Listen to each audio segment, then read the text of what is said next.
Hello and welcome to Creating Employable Graduates and Lifelong Learners with Skills Education in the Netherlands, a roundtable discussion held in partnership between Times Higher Education and Coursera for Campus. My name's Ashton Wemborn and I'm the Special Projects Deputy Editor at THE. I'll be chairing today's discussion. So if you could all keep your cameras on for the duration of our discussion today, that would be really useful. And if you can introduce yourselves, your role and your institution when you first speak, that also helps us. As I mentioned earlier, if you'd like to get my attention at any point in the discussion, please just jump in, or you can use the raise hand function at the bottom of your screen. As student employability becomes an increasingly important metric by which universities are judged, institutions must ensure they're equipping learners with the knowledge they need to succeed in the workplace, both after graduation and far beyond. Skills training and lifelong learning frameworks will be essential. So I'd like to begin today's discussion by asking how courses and curricula can be blended to increase student engagement. Tanya, you're at the top of my screen, so I think maybe we'll start with you today. Do you think that blended learning is the way forward for institutions in the Netherlands? Apologies, I have to get used to where the buttons are. My name is Tanya Bos. I'm from Leiden University and I'm a senior policy advisor in the field of education. I've been working a lot on employability lately, so that's the reason why I got this meeting forwarded to me, I think. And I think, yeah, blended learning is indeed the way forward. I think we had to go online, of course, due to the Corona situation, and now we're looking for what to keep and how to work with it, and everybody's desperate to go back to an on-campus situation. But once I think that in the end, blended will be the way to optimize the effects of online learning and the efficiency that we have seen there with the on-campus situation. So really the blended way, yeah, definitely. You mentioned there that it's time for institutions to consider what to keep out of the kind of essential online practices that were put in place over the last few years. Is there something in particular that you've noticed would be really useful to keep going forward? And actually also, is there anything that you're very happy to leave in the pandemic? Well, when we are discussing this, one of the first things people mention is that it's very hard to think about what to keep right now because people are so desperate to going back to on-campus situation. But I think that one of a very simple thing is that we've heard from a lot of students that they really liked and really thought it was really useful that there were small knowledge clips used instead of a long lectures in combination with tasks and questions or things like. So really that is, I think, definitely something to keep. I hear a lot about that. Thank you. I think the move away from that lecture style way of teaching is something that often comes up as maybe something that we've grown out of as a result of a changing pedagogy and a move towards, you mentioned task-based learning, and that really links well to that idea of skills training and skills development as opposed to kind of ticking boxes to graduate. And I wonder if anyone else on our panel today has found that that sort of approach is working well for students and how you think that might be implemented going forward. Theo, perhaps I think you nodded a little there when Tanya was speaking. Yeah, what I think is essentially exactly as Tanya said. At the moment, we want to get back to the on-campus learning, but then a few months later on, we discovered that we had to move back again to the online environment. So what I sense now that there really is a feeling we should not fall back into the old ways, but renew our courses. And one of those is, in fact, finding the essential elements that you would like to combine in a course or unbundle and reuse in different ways. So, for me, blended learning is combined with flexibilizing. I don't know if it's the correct words in the Netherlands of education and lifelong learners, because in this way, I think you could combine, for instance, assessments with what people already know. And then based on those assessments, you could say, for you, a particular study path would be A, B, and C, but not D. And to do that, you must be able to unbundle what you have at the moment. So that's one reason. Another reason would be, I think it's very convenient for many students to be able to study asynchronously with courses. For instance, students with disabilities, that's one of my specialties. They liked it that they were able to look back at courses in their own time and own pace. The downside would be that the social aspects, which are also important to learn, need to be found in another way. So we also should see what are the limits of online learning.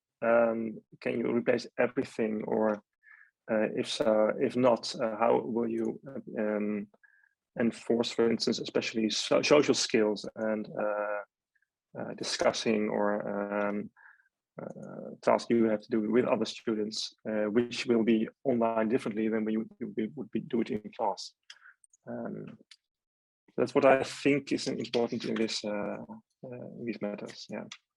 Thank you. And Hakel, did you want to jump in there on that point?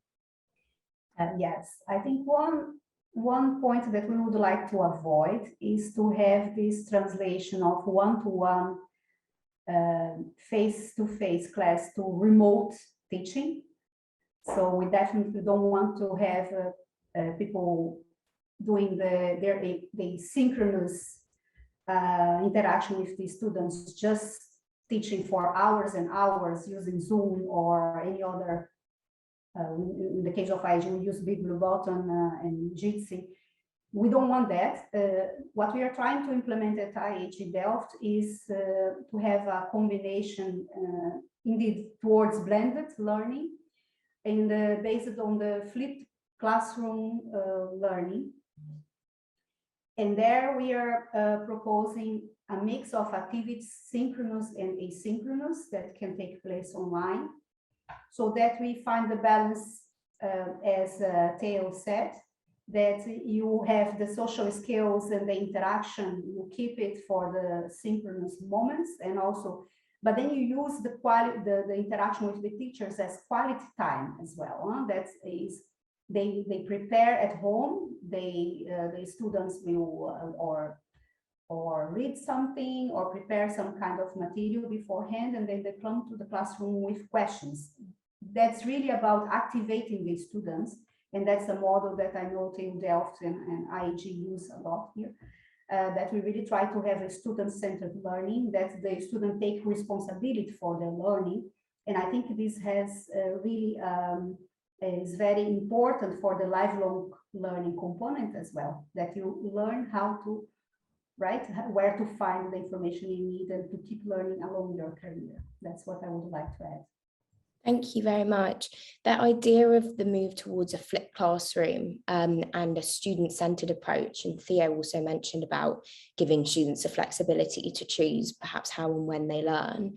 I wonder, Michael, if from kind of a service provider's point of view, has Coursera seen a change in the way that students and educators are interacting with learning materials, and you know, is Coursera in a position to facilitate that kind of wide-reaching change? What we see a lot of is that our pedagogy is based on mastery of learning skills. So basically, the undercurrent of every course that you take, there's a technical assessment or an assessment that would allow for you to make sure you're learning the learning outcomes and the objectives of that course. And then the videos and the reading materials are all there to support it. We're finding that there's a shift also to what we call guided projects or practical hands-on experiences, as well as just knowledge being shared and whatnot with the different assessments. And yes, we are starting to see a shift in terms of the predominant use cases that we're seeing is the original lecture courses that were happening when you would first come in as a initial freshman or first year student, where there would be the same information communicated across to all of the students in the cohort, is now being done with Coursera or with online experiences, where they can be able to reach all of those individuals. And then basically where there used to be more seminar approach, where it would be a smaller cohort of students with the lecturer doing more in-depth knowledge transfer, that still is starting to become predominantly more face-to-face with some resource materials being used in a more of a textbook kind of experience, where they're using online resources to capture some of the more in-depth knowledge as you would do a textbook and read in advance of the actual coming to the class, and then in the classroom working with the lecturer to gain the wisdom of what was been shared both in the online course as well as what's required for the actual seminar to continue. So yes, we are seeing both of those happening, and we're at the crossing the chasm part, if you're familiar with that, where we've had early adopters come through and take Coursera or other university experiences and work online, and now we're starting to see a wider adoption. We're in a lot of different respects, we're getting asked by University of Applied Sciences in the Netherlands right now to do pilots that are specifically looking at giving a more personalized experience for education, where there's quite a tie to industry, and being able to take courses that right now in Holland that are led by local industry and are driven by what's being taught in the real world. Those are starting to shift, and we're starting to see how we can actually use some of our professional certificates and other industry created courses on from emerging tech and data science and from digital marketing, for example, to be able to augment what's actually being taught in classes. So thanks for letting me share.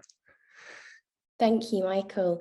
I'd like to speak a little bit more about the idea of personalized student pathways and also the role that partnerships with industry has in that.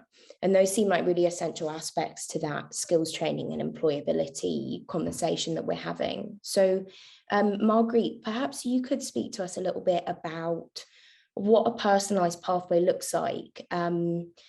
I think in terms of the practical aspects of implementing that kind of individual learning path, I don't know if that's an overwhelming thought for an entire cohort of students, or if that's something that you think is achievable moving forward.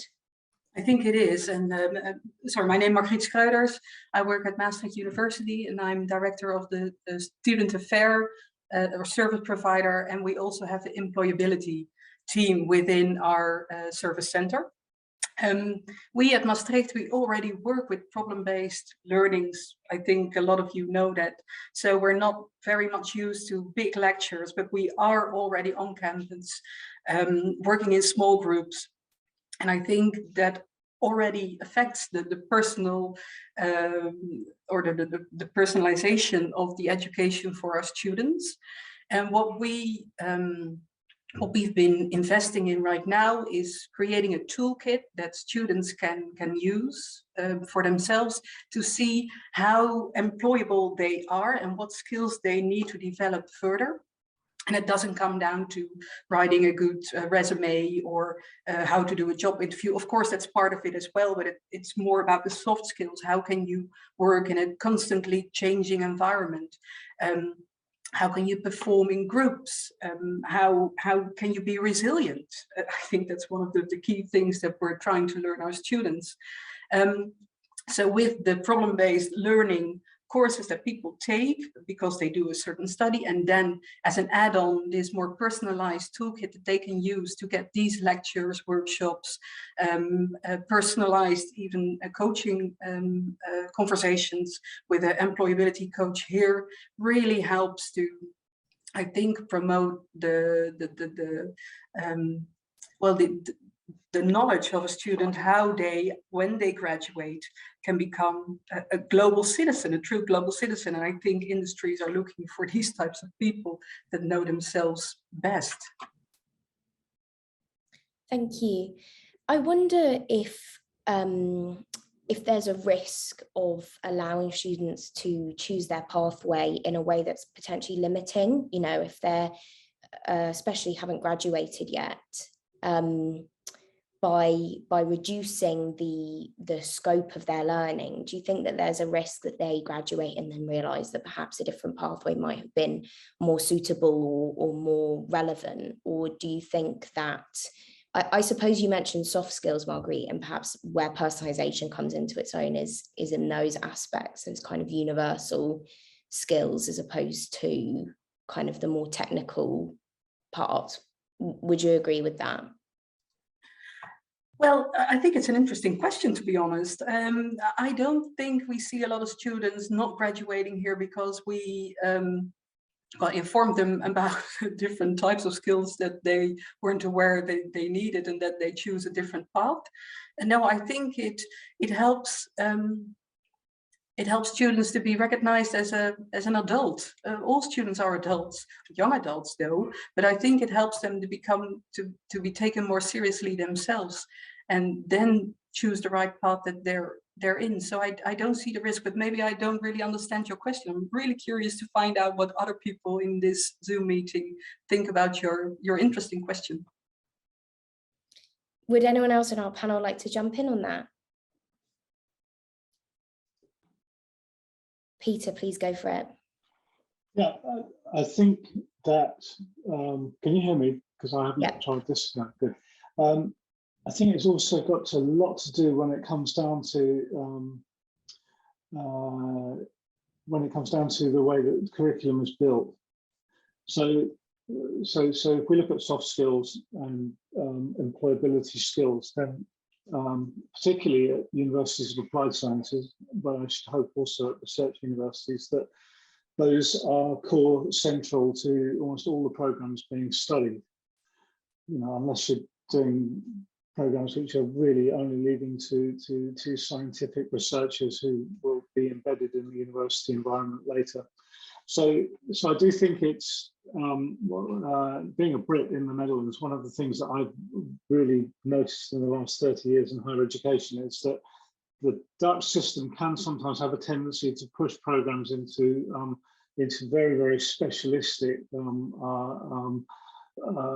creations, and that's happened mainly because of the accreditation system. And so if you look at broader programs, and I give an example that Wittenborg, we're an international institute. We've got a BBA, we've got an MBA, and we've got an MBM, which leads to an MSc. And each one of those are 3 accredited programs. But in the MBA, we've got 13 specializations. In the MSc, we've got 9. And in the BBA, I think we've got 19 now at the moment. So, and that allows students within the program to be flexible. So a student can arrive and say, I want to study a Bachelor of Business Administration specialized in hospitality, and then realize that they hate it halfway through the program and they're not good at it, and that they're much more sort of into things like finance and maybe IT and stuff like that. Then they can choose those electives from that specialization to change their focus. But then also at the end of the day, they've still got a broad bachelor or a broad master program that has also worked on all those employability skills. I think that's for programs that focus on Dutch students and programs that, like ours, focus primarily for 90% on non-Dutch students. So I think it's down to curriculum design. And if you design it correctly, either full classroom on, blended or whatever, it's down to what the students are going to be studying. Thank you, Peter. Robert Jan, please jump in. I am working at the Eindhoven University of Technology in the Netherlands, and we have been created this school which produces engineers very much at the request of the high-tech industry here in Eindhoven, which is quite a booming part of the Netherlands. And as a matter of fact, we are in constant dialogue with the high-tech industry in the region when we talk about curriculum or the adaptation of our bachelor college or graduate school.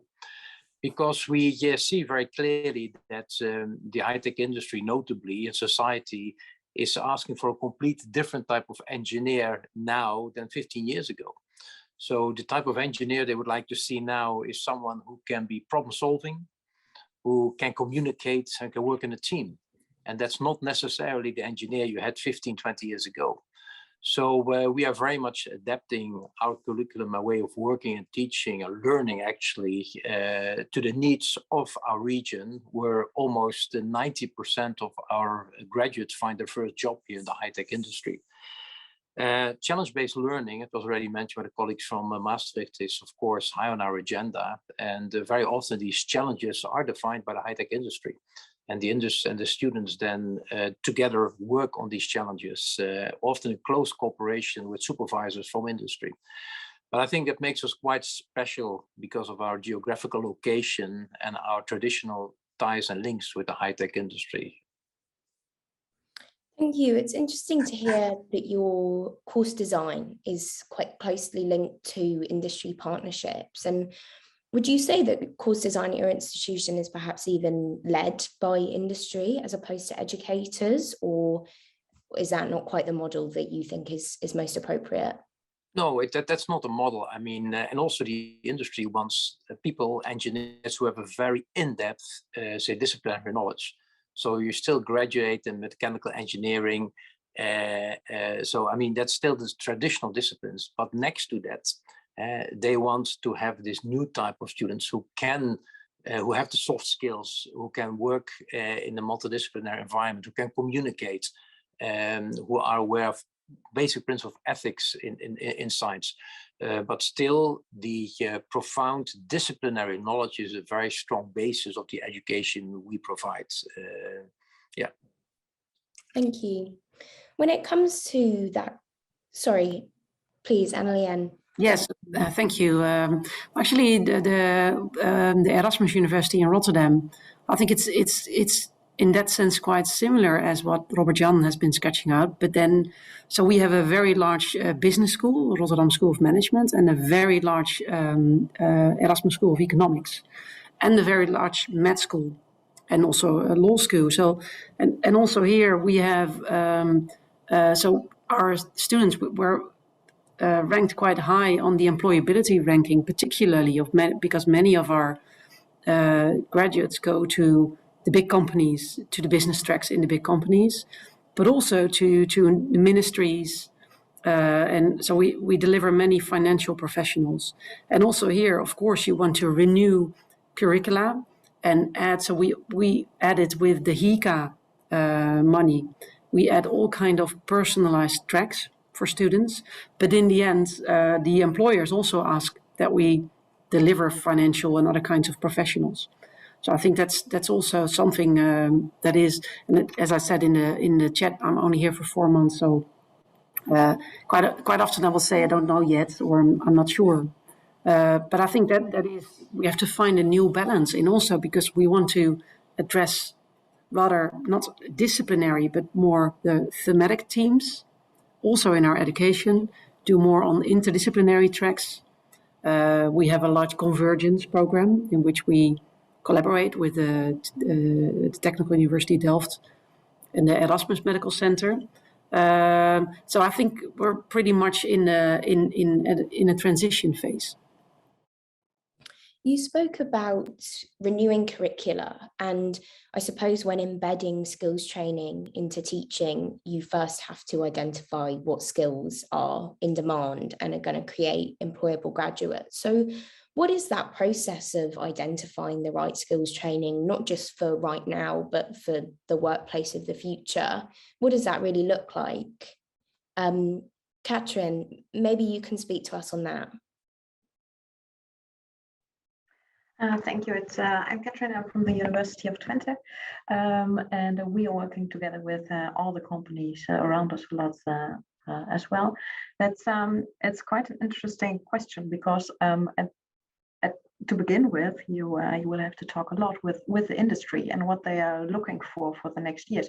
But at the same time, you also know that it is very hard to look into the future.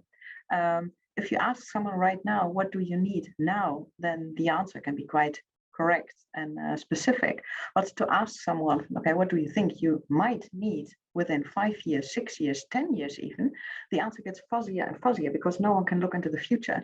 So it's always some kind of an ongoing, continuous, also learning way of working together with the industry, with partners, to always have a close look at what is needed now, but also to look ahead from what might be needed. And has anyone else on our panel, Tanya, please jump in there on that point. Yeah, in a reaction to you said, what kind of skills do people need to be or become employable?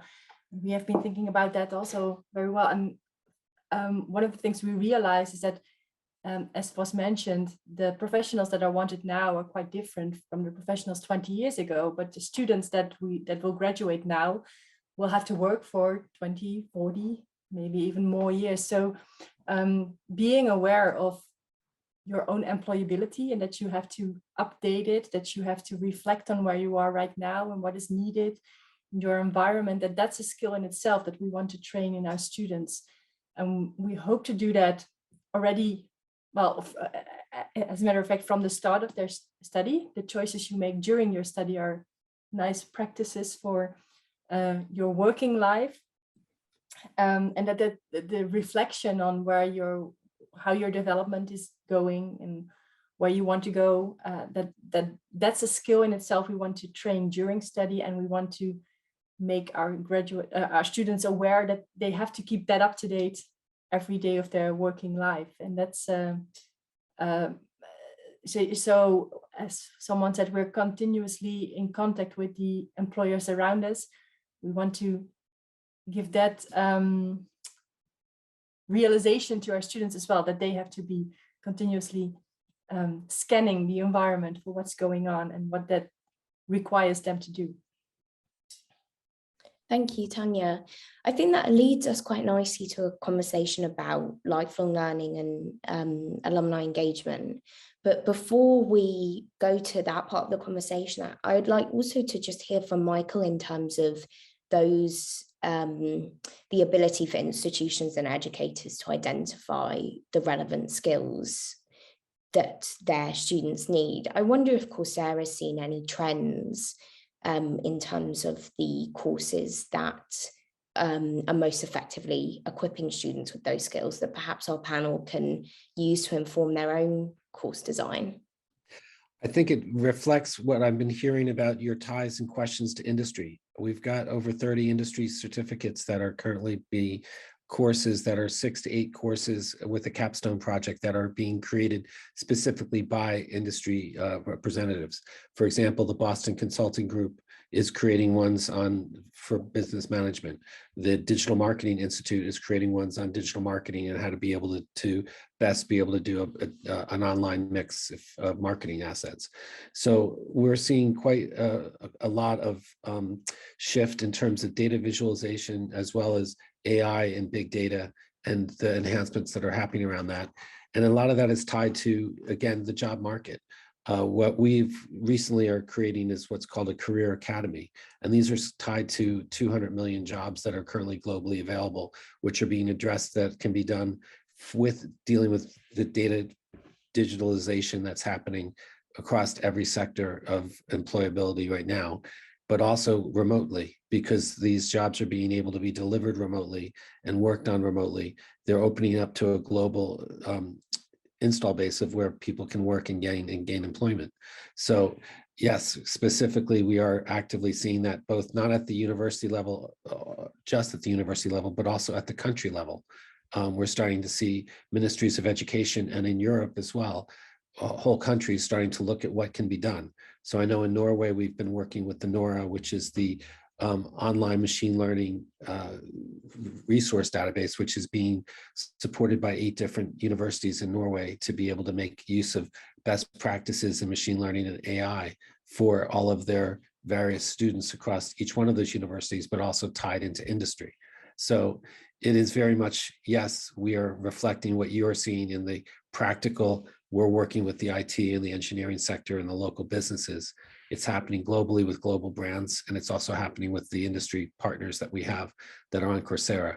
And this is also added into that. Robotics, for example, is one cross, it's multidisciplinary. So it's not just one discipline anymore. It's going across multiple disciplines to be able to teach some of the requirements for a student to be able to gain employment once they leave, but also to have the skill set that's available for them to be successful in their career.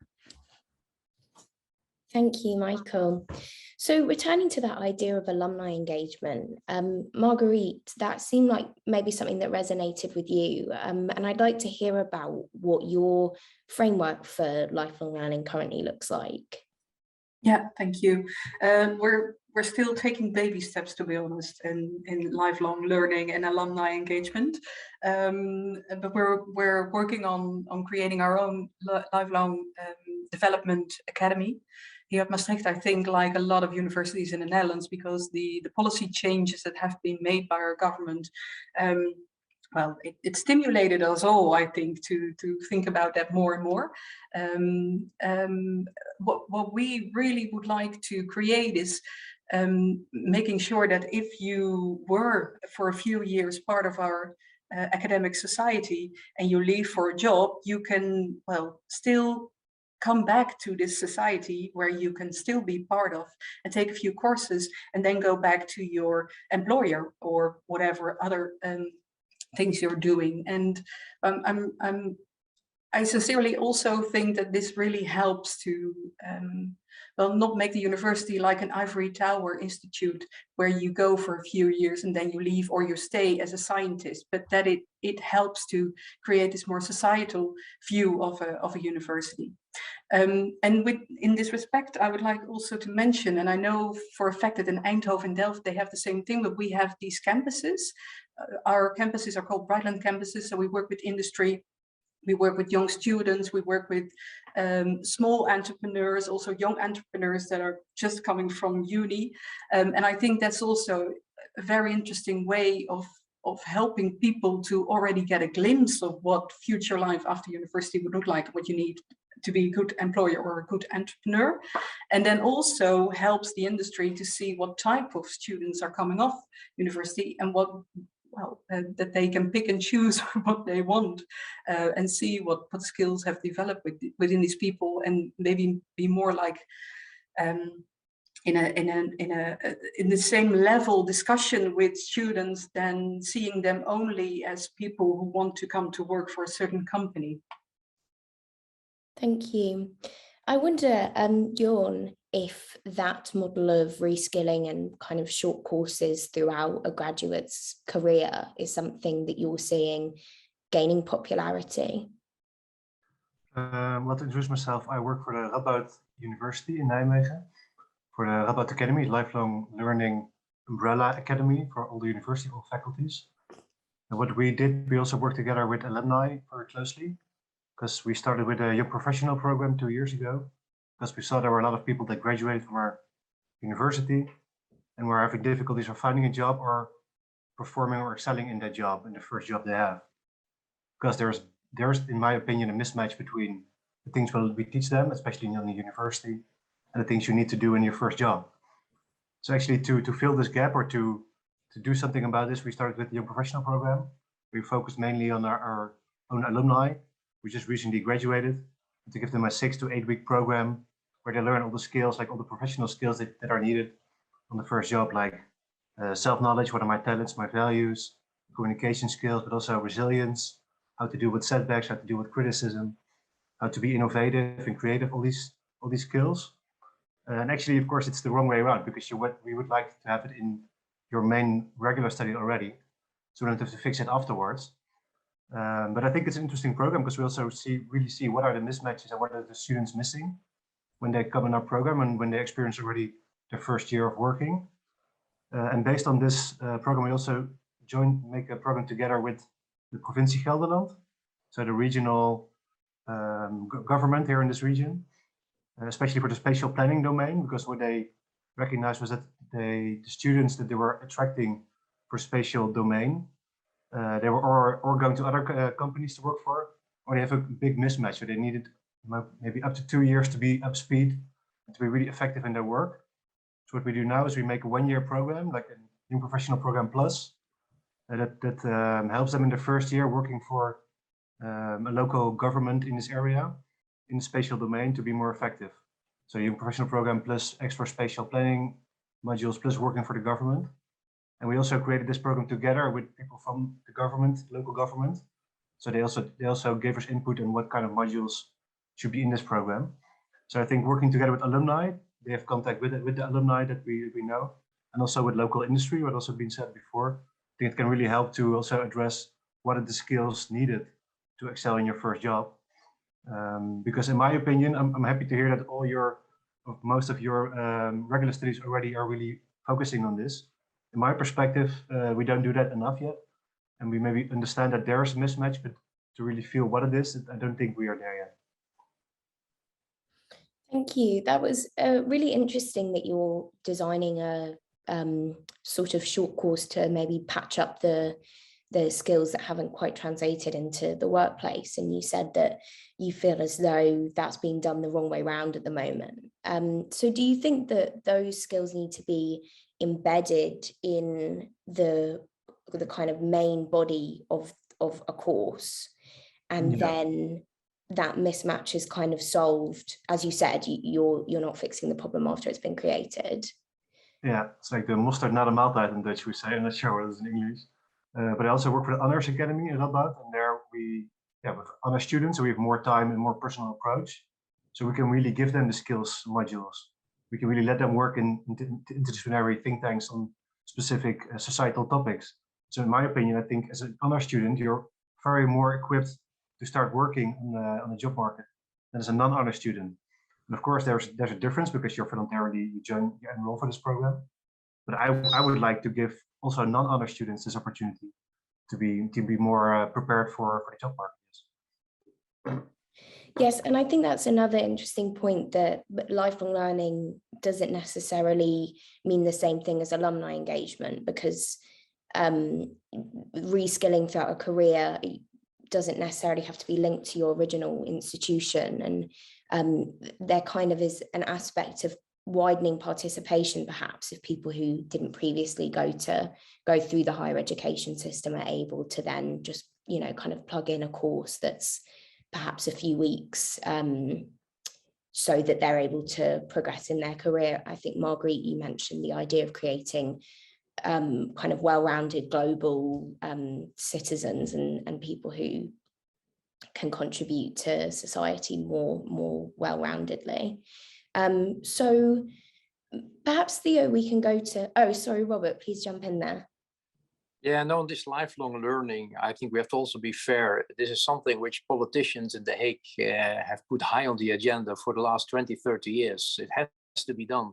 But if you look at the role universities are playing, it's extremely modest. And this has to do also with the very simple fact is that people are drowning in work. I mean, with the current situation, if you see how much pressure there is on the staff from teaching the students, it's very difficult alongside that to find people who then start to give a dedicated course for lifelong learning. So in the Netherlands, we have not been able yet to organize this in a very sophisticated way. It's at the moment being discussed between the Federation of Dutch Universities, how we can get our act together, but we still have a long way to go. There are some very dedicated, nice initiatives. We heard that from Radboud and Nijmegen University. We ourselves, Eindhoven, have together with Tilburg, we created for data science, for executive education, lifelong learning, an institute in 's-Hertogenbosch. So there's some pilots, there's some nice experiments, but it has not yet gotten off the ground in the Netherlands in the way the politicians wanted in The Hague, and for which they're willing to pay big money. So the universities really still have a lot to do there together. Thank you. Anneliane, do you have a solution to this problem? No, I don't have. Well, I think money might be a solution in here. I think one of the specific Dutch dilemmas is that I think for the upskill market, many of our universities have excellent programs in business education, in all kind of professional leadership programs. At my university, we have an excellent upskill market offer, and particularly some of our schools have alumni networks, but we also attract civil servants from The Hague and people working in the big companies. But in the end, your also societal aims of lifelong learning is that you also attract other kinds of students. For example, middle educated workers who during their career might be interested to reskill or to upskill. And I think at this moment, we don't have, it's simply too expensive. We don't have programs specifically for those groups. Well, in the end, for example, in the bigger area of Rotterdam, it might be really interesting to offer this. But then you get an incentive of €1,000 per person per year. Well, you can not even follow one course for that amount. So in the end, if we really would like to say we're offering like smaller courses, micro credentials, or maybe even complete programs, then we have to reconsider also our financial the remuneration, particularly coming from government. Otherwise, it's just rhetorics. And Raquel, please also. I think. Sorry, you're just on mute there. Somehow it went back. Okay. I think indeed when we talk about the workload that is already on the shoulders of the people lecturing, it's quite a lot to adapt. So we are in a moment that education will never be the same. There is, I think, no way out, also because of all these needs we are talking about, but also because of our learners, they change. So I'm just thinking here, what could be a bit of a smart model that we could try to engage already during the education, while they are getting their education, to already have some components there of lifelong learning. That the program, the way you teach, there will be not a specific course about lifelong learning, but the learning process already takes place in a way that the students will learn how to be lifelong learners. So I think this may be a solution that we also start to save time and money, of course, which is not an easy process for the people teaching, because now we're talking about a lot of adaptation. At IAG Delft, we have a different public, I would say, because we have master and PhD students. So we're not talking about the bachelor degree. So of course it's different. Our students, they come already, they are people working in the field for a while, and they come to the institute, and we have problem-based trainings that they're going to apply to their own reality in their country and region. So it's a bit of a different story. But maybe this would be this combination of lifelong learning within the curricula and engaging these with the new modality of blended learning and flipped classroom learning. Maybe this would be a bit of a solution to bring these things together, and they leave. When they finish the course, they already have this background and how to learn by themselves, but also how to search for the opportunities that the industry is making available. Let's say. Thank you very much. And Theo, it would be great to hear from you. Yeah, I just put a link in the chat. What I think a little bit is missing now in the discussion is that not everybody is trying to upskill him or herself or grow. I think the demands from people who are working will be different. Some will want to change their career. If we ask ourselves in this group, do you still do the same thing as you have been educated yourself? Isn't that the answer? Yes, I'm still doing it. No, and I don't think so. I myself was originally a theologian, and I'm doing more like IT. So, and depending on how much you want to upskill or change your career, I think people will be willing to pay more or less for what they the courses they get. Of course, the €1,000 it sounds very nice, but it's I agree with Annelien. It's quite a problem for our schools to be able to make programs that will suit it. So we also need to have a look at how can we make this more efficient. Use, for instance, existing materials or together with companies or consultancy firms. So I think we need to look at, can we reuse materials we already have in house combined with maybe courses from firms. For instance, consultancy firms already have a lot of learning materials themselves in place. And if we follow these paths, that's a little bit what this article is about. And also from the acceleration plan of the Netherlands, plan, there's also different views on how students want to flexibilize their own learning. I think they are similar to how lifelong learners want to learn. And then you can make, hopefully arrangements that either are more expensive for people who want to pay for it, and less expensive and for students with lower budgets. I don't say we have this already, but I think it's really necessary to rethink education for lifelong learners in this way. Yeah. Thank you. Do you think that a different kind of fee structure perhaps is opening higher education to more diverse learning communities?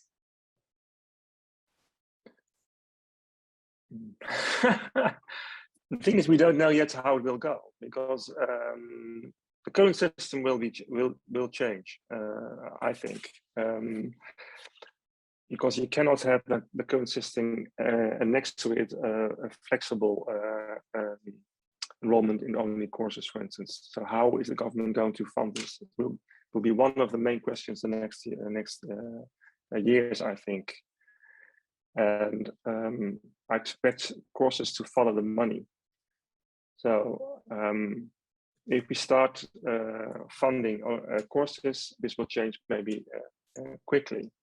But if it's still based on enrollment, and for a limited time of then it will be for our institutions almost you cannot fund it in a proper way. So I'm really curious about how our colleagues from our universities think about this. So at the moment, a lot of seed money is needed to get these programs running. So, well, interesting question. To be honest, I have not the answer now. Does anyone else on our panel, at least maybe not have the answer, but would anyone like to jump in on that point about diverse learning communities? Is that something? Marguerite, please. Yeah, I think that if you take a story away from funding, from the funding discussion, I think it's really good that we as universities combined and also as individual universities think about our philosophy, our vision on lifelong learning, and why we want to add these courses, not only to obtain funding, but also because we think this is helping society as a whole. So at Maastricht, we're really pushing on this, first creating this philosophy. Why do we want to participate in lifelong learning? Why do we have our own academy? What type of courses do we want to promote? And then how can we also maybe attract different groups that not necessarily come to university when they're young, but might come here when they're a bit older. And it also has got to do with the fact that we here at Maastricht, we're, maybe that's similar for Twente and maybe even Nijmegen, we're situated in well, not in the center of the Netherlands, but more close to the borders, where, well, it's difficult to keep people not going to the center part of the Netherlands, and make sure that we will help the local society, our own province, in well, creating a good atmosphere for living and making sure that people get the same opportunities as in other places in the Netherlands. So it's the bigger picture, to my opinion, and then hopefully funding will follow. But we first have to think of, why do we believe as a university that this is important? Thank you, Marguerite. I would like to, perhaps in our last 5 or 10 minutes, also speak a little bit about assessment, because if we are considering the idea of kind of rethinking course design and really making sure that employability skills and skills training is a core aspect of teaching, then that has to be reflected in assessment as well.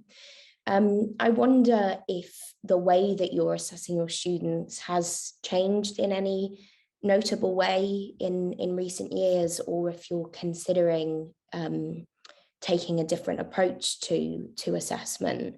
We've spoken a little bit perhaps about more practical learning. So is assessment going to be more practical as well? Is anyone having those sorts of conversations at the moment? Or maybe we could I'll pick Peter then. Yeah, I had to smile because assessment in the last 2 years has gone completely pear-shaped, to be honest, with the pandemic having come in. So, you know, we've been relying heavily on Turnitin. And one of the things that we're doing, we're doing a bit of research at the moment into well, ghostwriting and stuff like that that's going on. So basically what we had before pandemic was probably 50% of all modules were examined on location, under exam conditions, either open book or closed book or presentations. And of course that all came to an end. Even when we were allowed to go back to do hybrid teaching, we still found it too chaotic to tell students we're now going to start doing. So everything went to online submissions. And to be honest, we've seen two things. One is that students really get to the graduation stage and have to defend their thesis and can't present. Either they've forgotten how to do it or they've never learned it properly because they've just not been in school. So a lot of the soft skills of presentation, of discussion, of panel discussions and things like that, that just seem to have gone out the window. And then the other thing is really the industry that has just enormously expanded in the last 2 years of students basically being able to buy papers. And we're doing quite a bit of research together with quite a few other universities of applied sciences, and some research universities are helping us as well to try to get surveys out to find out what the real status is of it amongst we're focused on international students, of course. So we're not too sure what it's like amongst Dutch students. But I think that our assessments we're looking at doing things like having 750 word papers and then half an hour defense, which of course is going to cost a lot more energy from our side because we're going to have people there doing it. But really getting to grips with a more practical way of approaching assessment, using much more face-to-face, less writing, and at least for all those, let's say, employability skills-based subjects. And for instance, trying to get more people from companies to come in and assist with the assessment of some of the key parts of the curriculum. So I think assessment is definitely going to change in the coming years. Thank I mean, you. we're very aware of it because of the fact that we've got, you know, so many international students, and you know, you just can see that people are handing things in which are just not, you know, not theirs. So we're having a constant conflict, and we want to try to get rid of that. Thank you. And Annalene, are you having those same sorts of issues in terms of perhaps academic misconduct, or are your conversations about assessment differing slightly to Peter's? Well, actually, we're having the conversation that we're doing too much assessments. I think that's our biggest problem. So we're over assessing, and the workload for both students, but particularly for the teaching staff, is too much. And also, I'm quite new here, so then I think it's also a good moment to ask, so why are you assessing as you are assessing? And so now at least 2 of our schools are doing experiments with programmatic assessments. And I think this will be also on our agenda the next year. Actually, it's not so much about misconduct. We had this discussion about misconduct 2 years ago with Corona, with when people were doing their assessments from home. Then there were huge discussions, but that was with my predecessor. So I cannot share my experiences. Yeah. Okay, thank you. That brings us almost to the end of our discussion today. So I would like to thank you all for joining us and for sharing your insights on this quite broad topic. We certainly hope to speak with you again soon as the conversation changes and perhaps you learn more about where your institutions and the wider sector are headed.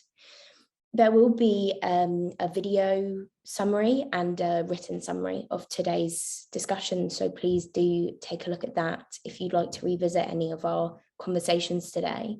But until then, I would just like to say thank you again for joining us today and goodbye.